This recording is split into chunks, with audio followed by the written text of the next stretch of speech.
Hello guys! My name is Joan and welcome to my YouTube channel where I share home decor and DIY videos.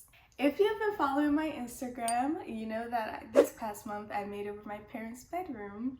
I've shared some small DIY projects there, so feel free to check that out. But overall with this room, there are tons of small projects that went into it, so I decided to make a video series that leads up to the big room makeover video. Woo! Applause! This series starts off with this video where I turn a scrap piece of wood into this gorgeous wall rack. I was inspired by these pictures I saw on Pinterest and thought it was the perfect beginner DIY project for me to take on. It only took me 2 days and most of that time was spent waiting for things to dry. Furthermore, it was inexpensive and it filled up an empty space with functional storage and beautiful decor. So let's go!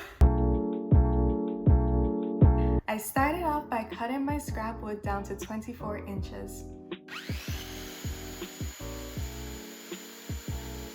Guys, I don't know if you can tell that I don't really use a circular saw, but look at that cut. What is that? Anywho, fear not. I just did a second pass with the circular saw and all was well. Since my wood was too wide, I measured 5 inches from one edge and cut the wood in order to have a back piece and a ledge piece. Overall, I ended up with a 1x5 and a 1x4 piece of wood cut to 24 inches. As y'all can see, I learned my lesson and cut with a jigsaw instead of a circular saw this time. Just save yourself the stress and use whatever method you're comfortable with. Now we have two pieces that fit together like this. The 1x5 back piece will be against the wall, and the 1x4 piece will be the ledge for decor and knickknacks. What we will do next is called a dry fit to see how everything will go together without permanently gluing them secure. To do this, I will drill pilot holes into these two pieces and use screws to secure them together. To make the pilot holes, make sure you have the proper drill bit. The one with the angled tip is for cement, drywall, and concrete because it grinds at the surface to make the hole, but the one with the point is for wood. This is the one we want to use for this project. Also, make sure that the diameter of your drill bit is smaller than that of your screw to get a snug fit. I visually estimated and drilled 3 pilot holes through the top ledge piece. After that, I put my screws through the top and into the wall piece just enough to make a mark of where those pilot holes should be. Here you can see where each mark is, and I drilled into those to complete my pilot holes.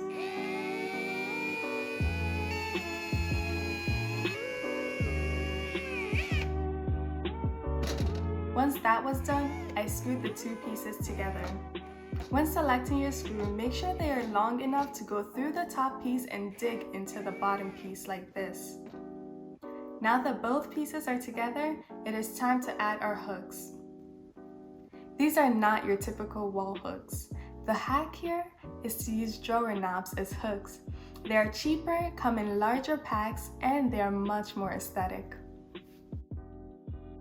I placed my hooks on the rack and marked where I wanted them to be. I then drilled pilot holes for them and put the knobs on.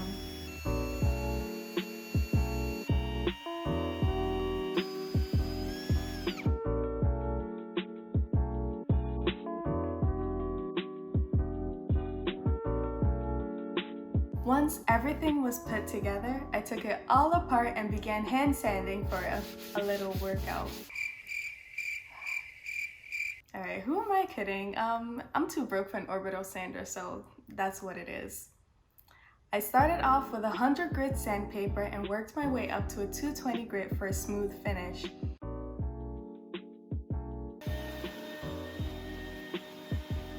I then cleaned up everything and went in with this Early American stain by Renovating. Staining is completely optional, by the way.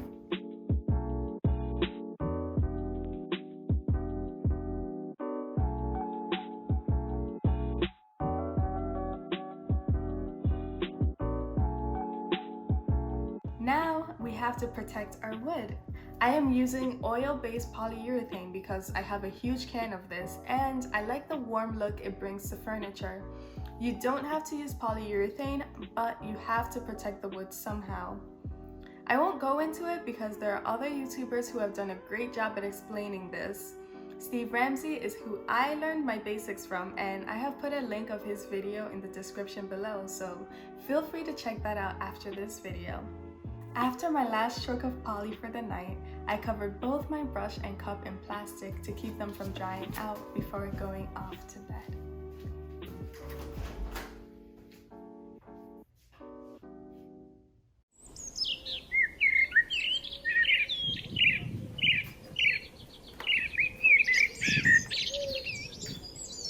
The next morning, I sanded things down with a 220 grit and gave everything a good clean and wipe down before doing another coat of poly.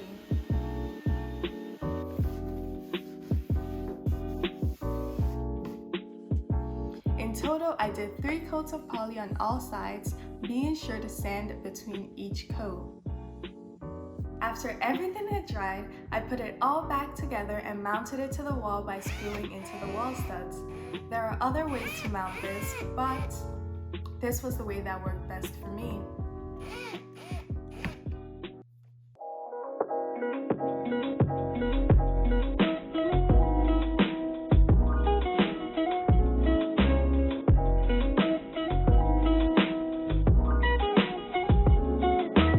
Thank you so much for watching this video. If you liked what you've seen, be sure to like and subscribe for more.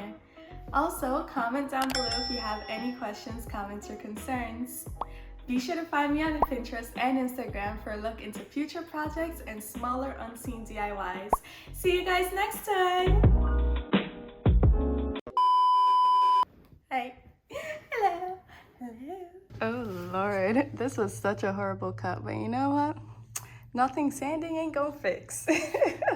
I started off by cutting my scrapped piece deeper, deeper, deeper, deeper. Okay.